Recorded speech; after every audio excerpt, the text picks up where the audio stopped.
तो फिल्म की शुरुआत में हमें कश्मीर के बारामुल्ला का सीन दिखाया जाता है, जहां शोएब नाम का एक बच्चा एक वाइट ट्यूलिप फ्लावर को देखता है। फिर शोएब को कोई बुलाता है और शोएब उसके साथ चल देता है। शाम के वक्त पब्लिक प्लेस पर जफर नाम का एक बंदा जादू दिखा रहा होता है, जहां वो एक बच्चे को बक्से में डाल उसे गायब करने वाला था। शोएब ये जादू देख रहा था और एक मुंह ढके हुए आदमी के कहने पे शोएब वॉलेंटियर करता है, मतलब जादूगर जफर शोएब को गायब करेगा। इसके बाद सीन कट होता है और हमें एक पोस्टर दिखाया जाता है, जहां शोएब के मिसिंग होने की बात थी। जी हाँ दोस्तों, जादू के वक्त बक्से के अंदर जाने के बाद शोएब एकदम से गायब हो चुका था। यहाँ से सीन शिफ्ट होके डीएसपी रिदवान पे आता है, जो कि अपने परिवार के साथ कश्मीर के बारामुल्ला में आ रहे थे। रिदवान की बारामुल्ला में नई नई पोस्टिंग हुई थी और उनके परिवार में उनकी बीवी गुलनार, एक बेटी नूरी और एक छोटा बेटा अयान थे। रिदवान को खास इसी सिलसिले में बारामुल्ला लाया गया था कि वो शोएब के गायब होने वाले केस की छानबीन करे। अब दोस्तों, रिदवान की लाइफ में पास्ट में कुछ तो घटित हुआ था और उसको लेके उसके अंदर ट्रॉमा है, क्योंकि जब इनकी गाड़ी किसी जानवर से हल्का सा टकराती है तो हम रिदवान की उंगलियां कांपते हुए देखते हैं। जो भी हो, रिदवान को यहाँ सरकार से एक घर मिलता है जिसमें उसकी फैमिली सेटल होती है। ये घर काफी पुराना था पर रेनोवेटेड था। सेटल होने के बाद रिदवान पुलिस स्टेशन जाता है, जहाँ उनकी मुलाकात इंस्पेक्टर शौकत अली से होती है। शौकत बताते हैं कि उसने जादूगर जफर को पकड़ रखा है। यहाँ तक कि जफर की अच्छी खासी धुलाई भी हो चुकी है, लेकिन फिर भी जफर मान नहीं रहा कि उसने ही शोएब को किडनैप किया है। हम जान पाते हैं कि शोएब यहाँ के एक्स एमएलए का बेटा था और इसी वजह से उसके गायब होने की खबर पूरी मीडिया में आग की तरह फैल गई थी। सभी जफर को ही दोषी मान रहे थे, लेकिन रिदवान का मानना था कि जफर बेकसूर है।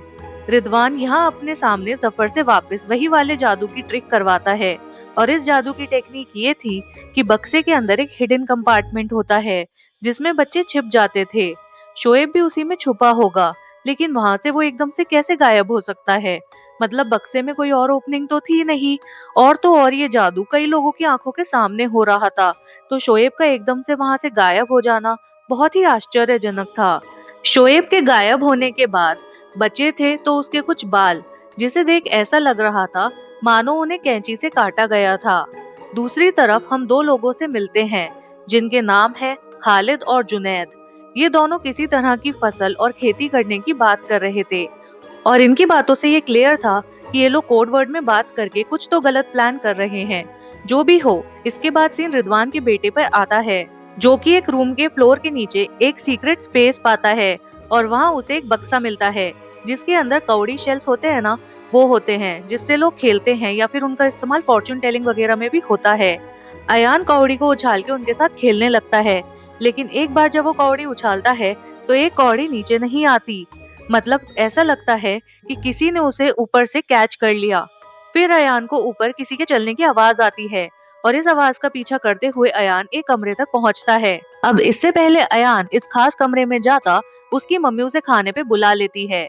अब घर में इस परिवार के साथ यहाँ एक केयर टेकर भी थे जिनका नाम था इकबाल, और उन्हें हम इकबाल चाचा बोल सकते हैं क्योंकि वो थोड़े बूढ़े थे। एनीवेज, डिनर टेबल पे हम नूरी को इस घर को लेकर ढेर सारे कंप्लेंट्स करते हुए देखते हैं, जैसे कि यहाँ नेटवर्क नहीं है, इंटरनेट नहीं है, कमरे में कुत्ते की बदबू आती है वगैरह वगैरह। और इन बातों से हम समझ पाते हैं कि नूरी को इस जगह पे बिल्कुल मन नहीं लग रहा। हद तो तब होती है जब अगले दिन कुछ लोकल बच्चे इनके घर की दीवार पर काफिर लिख देते हैं और नूरी इससे बहुत ट्रिगर हो जाती है। इन बातों से हम समझ पाते हैं कि नूरी भी अपनी फैमिली के पास से ट्रॉमेटाइज्ड है और ये एक शेयर ट्रॉमा है नूरी और उसके पिता रिदवान के बीच। अतीत में ऐसा क्या हुआ था वो हमें कहानी में आगे पता चलेगा। वैसे इस सब के बीच दो अजीब घटनाएं होती हैं। एक यह है कि इकबाल चाचा हर दिन एक प्लेट में चावल और फिश लेकर घर के खास कमरे में जाते थे, वही कमरा जिसके सामने अयान भी आ गया था। और गुलनार को अपने कबर्ड से आवाज आती है और देखने पे उसे वहाँ एक तेल का डब्बा गिरा मिलता है। खैर, आगे हम रिदवान को एक्स एमएलए अंसारी के यहाँ जाते हुए देखते हैं और वहाँ वो खालिद से टकराता है। अंसारी काफी गुस्से में था क्योंकि उसका बेटा शोएब अब तक नहीं मिला था। अंसारी के हिसाब से जफर ही किडनैपर है, जिससे पुलिस ढंग से पूछताछ नहीं कर रही है। अंसारी ऐसा इसलिए मान रहा था क्योंकि अब तक अंसारी को कोई भी फिरौती का कॉल नहीं आया था। रैंसम कॉल होता है ना, वो नहीं आया था। ये सब बातचीत के दौरान रिदवान की नजर एक फोटो पे जाती है जिसमें शोएब और उसके दो दोस्त थे। रिदवान इस फोटो को चुपके से अपने फोन में कैप्चर कर लेता है ताकि वो उन दो बच्चों से बात कर सके जो कि शोएब के दोस्त थे। दूसरी तरफ हम फिर से खालिद और जुनैद को देखते हैं जो कि कंप्यूटर पे किसी से बात कर रहे थे। कंप्यूटर वाले बंदे की आवाज थोड़ी अजीब थी और वो कह रहा था कि इन दोनों को खेती के लिए तैयार रहना है क्योंकि उन्होंने अगली फसल ढूंढ ली है। फिर हमें एक सीन दिखाया जाता है जहाँ कुछ बच्चे पुलिस पर पत्थरबाजी कर रहे थे। पुलिस का एक आदमी इनमें से एक पत्थरबाज को पकड़ने की कोशिश करता है, लेकिन तभी दूसरा बच्चा पुलिस पर हमला करता है और दोनों पत्थरबाज बच्चे भाग जाते हैं। इनमें से छोटे वाले का नाम फैजल था, जो कि भागते हुए एक पुल पे पहुंचता है और वहां उसे एक व्हाइट ट्यूलिप फ्लावर दिखता है। उसके बाद फैजल का भाई आता है और उसे अपने साथ ले जाता है। दूसरी तरफ रिदवान अपने घर आता है और घर की दीवारों पर काफिर लिखा हुआ देखता है। इकबाल चाचा इसे साफ कर रहे थे और यहाँ रिदवान खुद से उसे साफ करने लग जाता है। इससे फिर से रिदवान का ट्रॉमा ट्रिगर होता है। उसके अगले दिन रिदवान बारामुल्ला के ब्लूमिंग पेटल्स पब्लिक स्कूल में उन दो बच्चों से मिलता है जो कि शोएब के दोस्त हैं। बच्चे बताते हैं कि पहले शोएब सही था, लेकिन हाल ही में उसकी किसी से दोस्ती हो गई थी, जिसके बाद वो काफी रेडिकलाइज हो गया था। मतलब वो अपने दोस्तों को गालियां देता, काफिर बोलता एंड ऑल दैट। इसके बाद रिदवान शोएब के टीचर से मिलता है जो कि बताती है कि शोएब एक ब्राइट स्टूडेंट था। वो अपने दोस्त उस्मान को काफिर का बेटा इसलिए बोलता था क्योंकि उस्मान के पिता पुलिस के लिए काम करते थे। इन जनरल दोस्तों, यहाँ के लोगों में पुलिस के खिलाफ स्ट्रॉन्ग नेगेटिव सेंटिमेंट्स थे और इसका सबूत हमें तुरंत मिल जाता है जब रिदवान वहीं पे अपनी बेटी को देखता है, उससे बात करने की कोशिश करता है, लेकिन उसकी बेटी नूरी सबके सामने अपने पिता को पहचानने तक से इनकार कर देती है। मतलब उनकी बात सुनती तक नहीं। आगे हम देखते हैं कि क्योंकि नूरी के पिता पुलिस में थे तो सोशल मीडिया पर कोई भी क्लासमेट उसकी फ्रेंड रिक्वेस्ट एक्सेप्ट नहीं कर रहे थे। लेकिन तभी नूरी को खालिद की फ्रेंड रिक्वेस्ट आती है और दोस्ती के लिए डेस्परेट नूरी ये रिक्वेस्ट एक्सेप्ट कर लेती है। खैर, आगे नूरी देखती है कि इकबाल चाचा प्लेट में राइस और फिश लिए उस खास कमरे की तरफ जा रहे हैं। इसके बाद नूरी को फिर से डॉग की स्मेल आती है और वो इसको लेकर अपनी मॉम को कंप्लेन भी करती है। नूरी की माँ इस बात को हल्के में लेती है। आगे देर रात अयान की नींद खुलती है और वो कौड़ी लेकर उसी खास कमरे में जाता है। कमरे के अंदर उसे एक टोपी पहने बच्चे की परछाई दिखती है जो कि कौड़ी से खेल रहा होता है और ये भूतिया बच्चा अयान का दोस्त भी बन जाता है। आगे हम अयान को इस भूतिया बच्चे के साथ खेलते भी देखते हैं। मतलब उसकी परछाई थी ना, वो उसके साथ खेल रहा था। दूसरी तरफ हम उस पत्थरबाज फैजल को देखते हैं जो कि नाव पे अपने परिवार के साथ फिशिंग कर रहा था। तभी उसे दूर एक नाव दिखती है और नाविक उसे अपनी तरफ बुला रहा था। फैजल उधर जाता है और अगले ही क्षण फैजल नाव से गायब हो जाता है। बचे थे तो सिर्फ फैजल के कुछ बाल, ठीक वैसे ही जैसे शोएब के केस में हुआ था। तुरंत पुलिस को पता लगता है कि फैजल गायब हो गया है। इनफैक्ट पिछले कुछ समय में एक के बाद एक बारामुल्ला से कई बच्चे इसी तरह गायब हो चुके हैं। रिदवान को पता था कि ये जो फैजल था वो पत्थरबाज था और ऐसे में रिदवान पता लगवाता है कि पत्थरबाजी यूजुअली करवाता कौन है और यहाँ नाम आता है एक लोकल बंदे अफजल का, जो कि ये सब करवाता था। अफजल पे अंडरकवर पुलिस नजर रखने लगती है और हम देखते हैं कि अफजल भी खालिद और जुनैद के साथ मिला हुआ था। अफजल जुनैद तक पैसा भी पहुंचाने जाता है, वो पैसे जो कि आतंकवादी ऑर्गेनाइजेशन जुनैद को दे रहे थे ताकि जुनैद सो कॉल्ड खेती कर सके, और ये सारे पैसे पाकिस्तान से आते थे। खेती ऑब्वियसली कोड वर्ड है फॉर सम टेररिस्ट एक्टिविटी। तभी अफजल का पीछा करते हुए पुलिस इसी जगह पे आती है और यहाँ गोलाबारी होती है। इस सब में जुनैद सारे कंप्यूटर्स वगैरह लेके भाग जाता है, लेकिन अफजल को गोली लग जाती है और वो वहीं पर निपट जाता है। यहाँ रिदवान को अफजल के पास से एक एनक्रिप्टेड पेन ड्राइव मिलती है। इसके कुछ समय बाद हम जुनैद और खालिद को फिर से कंप्यूटर वाले इंसान से बात करते हुए देखते हैं और इनकी बातों से हम समझ पाते हैं कि इनका प्लान बार बार फेल हो रहा था। कंप्यूटर वाला बंदा कहता है कि इन्हें अब डीएसपी रिदवान की दुखती रग पर हमला करना होगा और अगली खेती के लिए तैयार रहना होगा। इसके बाद सीन नूरी पे आता है जो कि खालिद से टेक्स्ट पे बातें करने लग गई थी और खालिद नूरी को मिलने के लिए बुला रहा था। तभी नूरी को बाहर से कुछ आवाजें आती हैं और नूरी फिर से उस खास कमरे तक पहुंच जाती है। कमरे के बाहर नूरी को एक स्टिक मिलता है और इस स्टिक को देख के ऐसा लग रहा था मानो इसे कुत्ते ने चबाया है। मतलब इस पे कुत्ते का सलाइवा लगा हुआ था। नूरी तुरंत उसे फेंकती है। वहीं नूरी की माँ गुलनार को फिर से कबर्ड से आवाज आती है। गुलनार कबर्ड के पास जाती है और अचानक उन्हें पीछे अपनी बेटी नूरी दिखती है जिसका चेहरा बुरी तरह से सूजा हुआ था। जी हाँ दोस्तों, दरअसल नूरी को डॉग्स वगैरह से एलर्जी थी। कुत्ते के सलाइवा वाला स्टिक छूने से उसे एलर्जिक रिएक्शन हो गया था। रिदवान तुरंत नूरी को दवा देकर उसका रिएक्शन कंट्रोल करता है और यहाँ रिदवान को लग रहा था कि नूरी ये सब जानबूझकर कर रही है ताकि ये लोग इस जगह से जा सकें। रिदवान को वो कुत्ते के सलाइवा वाला स्टिक भी फील्ड में आके मिल जाता है, जिससे वो अपनी बात पे और श्योर हो जाता है। वहीं नूरी ये सब कुछ खालिद से शेयर कर रही थी। ओवरऑल खालिद उसे भड़का रहा था। अगले दिन रिदवान की टीम उस पेन ड्राइव को डिक्रिप्ट कर लेती है जो कि उन्हें अफजल के पास से मिली थी। इसके अंदर एक फाइल थी जहां उसी कंप्यूटर वाले इंसान की आवाज थी और वो कुछ कोड्स बोल रहा था। इन कोड्स को ध्यान से देखने पर रिदवान समझ जाता है कि इन कोड्स के स्टार्टिंग डिजिट सेम हैं, विच इज B2, और उसका मतलब हो सकता है बारामुल्ला। और वो बारामुल्ला का ब्लूमिंग पेटल्स पब्लिक स्कूल है ना, वही रेफर कर रहा है। लेकिन आगे कुछ और डिजिट्स थे जो कि रेफर कर रहे थे क्लास और रोल नंबर को। यानी कि दोस्तों, सारे गायब हुए बच्चे उसी ब्लूमिंग पेटल स्कूल से रहे हैं और उनके ही क्लास और रोल नंबर इन कोड्स में लिखे गए हैं। मतलब इन सभी का ब्लूमिंग पेटल स्कूल से गहरा कनेक्शन है। दूसरी तरफ हम नूरी को देखते हैं जो कि अभी घर आई है और वो काफी परेशान दिख रही है।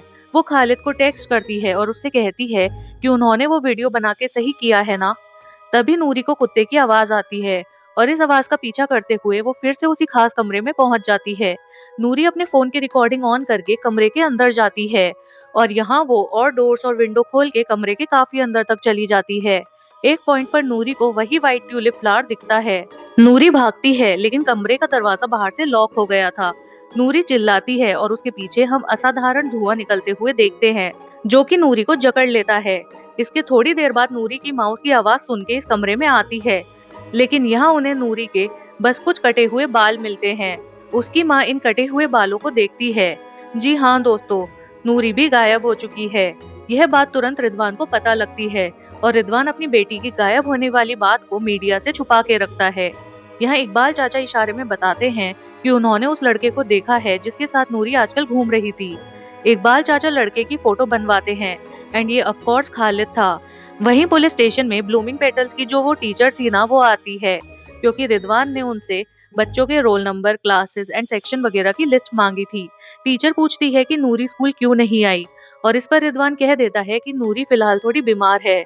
रिदवान यहाँ टीचर को खालिद की ड्राइंग दिखा के पूछता है कि क्या वो उसे पहचानती हैं और टीचर ना कहती है। हालांकि टीचर तसल्ली देती है कि वो रिदवान को हर तरीके से मदद करेगी। वैसे खालिद की फोटो देख रहे रिदवान को खुद ही याद आता है कि उस दिन जब वो एक्स MLA अंसारी के घर गया था तो इसी बंदे से टकराया था। यानी कि अंसारी का परिवार खालिद को जानता है। वैसे अंसारी खुद तो पुलिस से सीधे मुंह बात नहीं करेगा, इसलिए रिदवान अकेले में अंसारी की बीवी से मिलता है।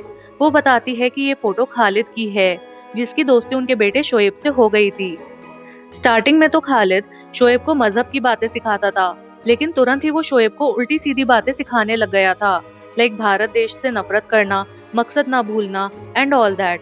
बेसिकली खालिद शोएब का वो दोस्त था जो इतनी कम उम्र वाले शोएब को रेडिकलाइज करने में लग गया था। ये पता लगते ही रिदवान खुद खालिद के घर पर रेड करवाता है, लेकिन खालिद भाग चुका था। वहाँ इन्हें बस एक मोबाइल फोन मिलता है जिसमें नूरी की एक वीडियो थी।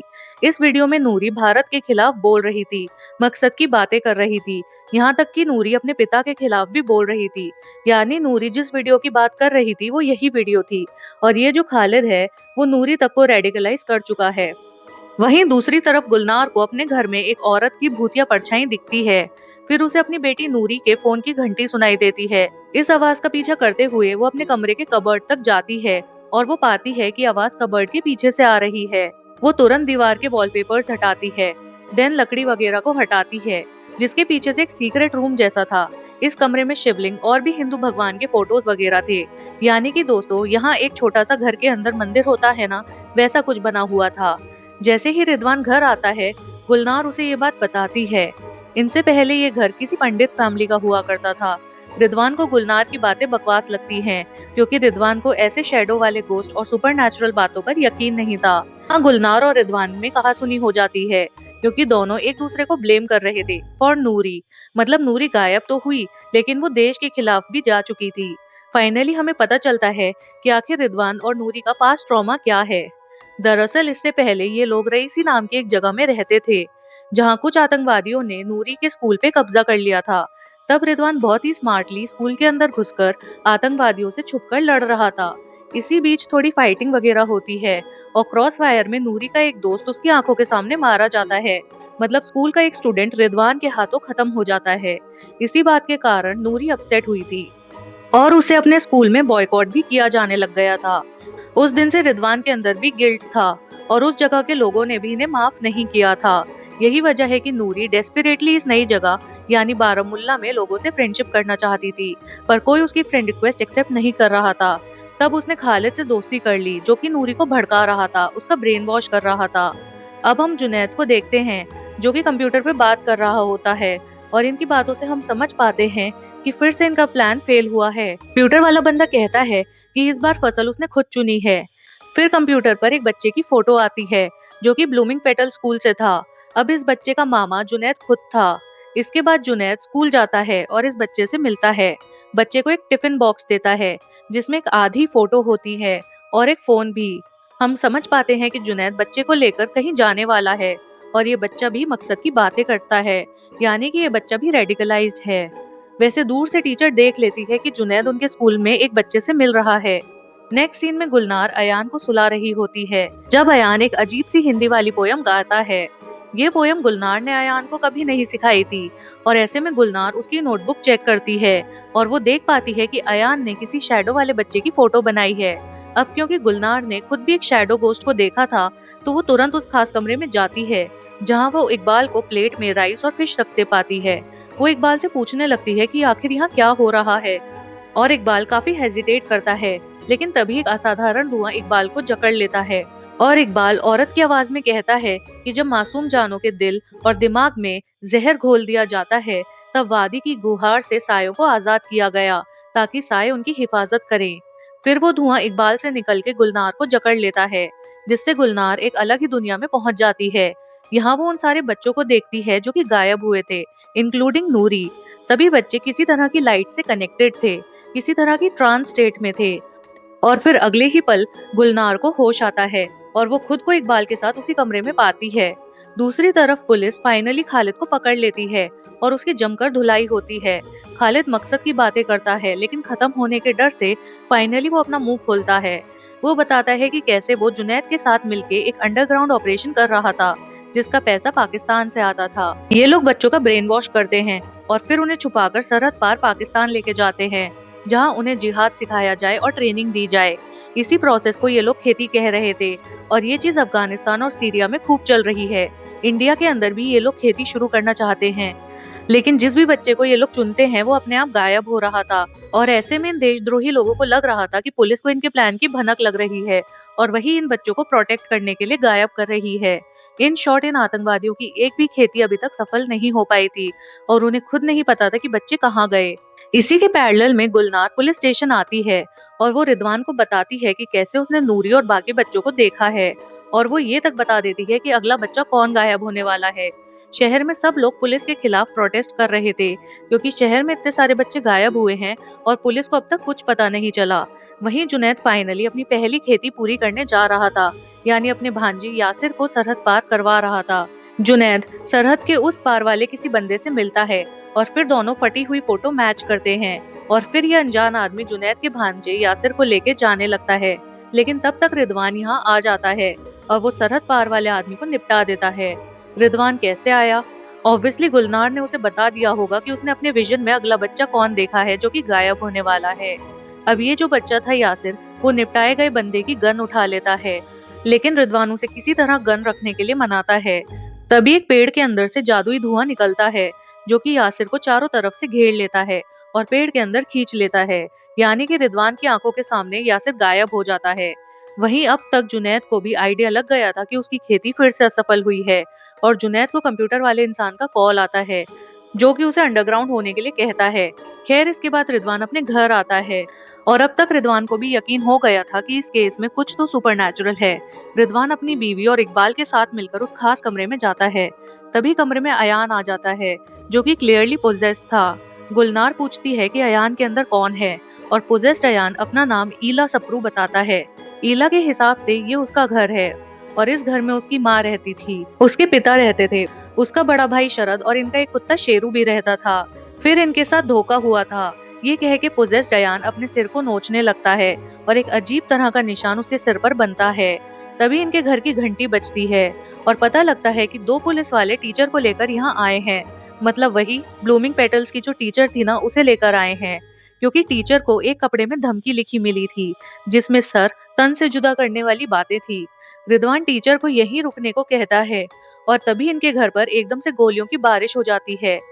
जी हाँ दोस्तों, जुनैद कुछ आतंकवादियों के साथ इनके घर पर हमला कर चुका था और क्योंकि घर पे नेटवर्क ढंग से नहीं आता था तो ये लोग बैकअप भी समय से नहीं बुलवा पा रहे थे। यहाँ दोनों तरफ से काफी गोलाबारी होती है, लेकिन आतंकवादी ज्यादा थे और उनके पास हथियार भी ज्यादा थे। ऐसे में वो लोग घर के अंदर घुस जाते हैं और सब पर हमला करने की कोशिश करते हैं। गुलनार के पैर में गोली भी लग जाती है। इकबाल यहाँ अयान को लेकर छिपते हैं और रिदवान अकेले यहाँ कई आतंकवादियों से लड़ रहा था। सभी काफी चोटिल हालत में थे। तभी हमें फिर से व्हाइट ट्यूलिप फ्लावर दिखाया जाता है। इसके बाद घर की लाइट्स फ्लिकर होती है और प्रेजेंट सिचुएशन में मिक्स करके हमें पास्ट दिखाया जाता है। आखिर इस घर के अंदर पास्ट में क्या हुआ था, मतलब जो प्रेजेंट रियलिटी है उसके साथ ब्लेंड करके हमें पास्ट दिखाया जाता है। वैसे मैं आपको पास्ट की कहानी यहाँ क्लियरली बताती हूँ। दोस्तों, ये उस समय की बात है जब कश्मीर में कश्मीरी पंडितों को मारा गया था। अब इस घर में एक पंडित फैमिली रहती थी जो कि थी सप्रू फैमिली, और यहाँ जो पिता थे वो डॉक्टर थे। बाहर का माहौल एकदम खराब था, जहाँ या तो हिंदुओं को कन्वर्ट होना था या फिर यहाँ से भागना था या खत्म होना था। घर का बेटा शरद सप्रू घर के बाहर गया था और वो अब तक वापस नहीं आया था। पिता कहते हैं कि शरद के बिना ये लोग यहाँ से नहीं जाएंगे, उसका इंतजार करेंगे। और यहाँ घर में हम बच्ची ईला को भी देखते हैं और वो अपनी एक पड़ोसी फ्रेंड जैनाब के साथ खेल रही थी। ईला की माँ उसके बाल काट देती है और उसे टोपी पहना देती है ताकि वो लड़की नहीं बल्कि लड़का दिखे। तभी घर में कुछ मुस्लिम घुस जाते हैं और पहले घर के केयरटेकर रफीक को मार देते हैं और फिर डॉक्टर सप्रू को भी खत्म कर देते हैं। उसकी माँ छुप जाती है, दरवाजा बंद कर लेती है, लेकिन तभी बच्ची जैनाब बेल बजाती है। जैनाब की आवाज सुन के ईला की माँ दरवाजा खोलती है। फिर वो जैनाब को भी छिपाने का सोचती है, लेकिन जैनाब चिल्ला चिल्ला के आतंकवादियों को बता देती है कि माँ और बेटी इस कमरे में छिपी हैं। जी हाँ दोस्तों, ये बच्ची जैनाब एक्चुअली में रेडिकलाइज थी और उसने ईला की माँ को धोखा दे दिया था। ऐसे में ईला की माँ ईला को मंदिर वाले कमरे में छुपा देती है। आतंकी ईला की माँ को खत्म कर देते हैं, जिसके बाद ईला चिल्लाती है। फिर वो लोग ईला को भी खत्म कर देते हैं मंदिर के अंदर ही। अब जैनाब के सिर पे एक मार्क जैसा था और अयान ने भी अपने सर पे नोच के वही मार्क बनाया था। इस सब में इनके परिवार का कुत्ता शेरू भी खत्म हो गया था क्योंकि उसने आतंकियों पर हमला कर दिया था। तो दोस्तों, ये था इस घर का पास्ट और प्रेजेंट में हम देखते हैं कि गुलनार पोजेस्ड हो चुकी है। इस हालत में वो आतंकियों को खत्म करती है। उधर रिदवान भी अच्छा खासा लड़ता है। फिर हम घर में उन आत्माओं को देखते हैं जो कि पास्ट में खत्म हुए थे। लाइक कुत्ते शेरू की आत्मा भी यहाँ थी और ये सब मिलकर आतंकियों पर हमला करके उन्हें निपटा देते हैं। बचता है तो सिर्फ जुनैद और वो भागने की सोचता है, लेकिन अब तक पुलिस आ चुकी थी और वो घर को चारों तरफ से घेर चुकी थी। ऐसे में जुनैद टीचर को बंदी बना के घर के बाहर लाता है ताकि वो टीचर की आड़ में छुप के भाग सके। लेकिन तभी बालकनी से पोजेस्ड गुलनार गोली चलाती है और ये गोली सीधा टीचर को लगती है। जी हाँ दोस्तों, पोजेस्ड गुलनार जुनैद को नहीं बल्कि टीचर को मारती है। फिर इसके बाद रिदवान जुनैद को भी खत्म कर देता है। लेकिन सवाल यहाँ पर ये है कि पोजेस्ड गुलनार ने टीचर को क्यों मारा। अब यहाँ आता है एक बहुत बड़ा ट्विस्ट, क्योंकि टीचर का नाम है जैनाब। जी हाँ दोस्तों, ये टीचर वही बच्ची है जो कि पास्ट में सप्रू फैमिली को फंसा के आई थी। इनफैक्ट जैनाब अपने स्कूल के बच्चों को रेडिकलाइज करती थी और जो इनका साथ नहीं देता था उसे बॉयकॉट करवाती थी, जैसे नूरी के केस में हुआ था। नूरी की कोई फ्रेंड रिक्वेस्ट एक्सेप्ट नहीं कर रहा था और खालिद जिससे कंप्यूटर पे बात करता था वो यही टीचर थी। यानी कि वो सॉफ्टवेयर की मदद से अपनी आवाज मर्द जैसी कर लेती थी एंड देन वो पूरी खेती वाली प्लानिंग कर रही थी। हम जैनाब के सिर पर भी वही मार्क देखते हैं।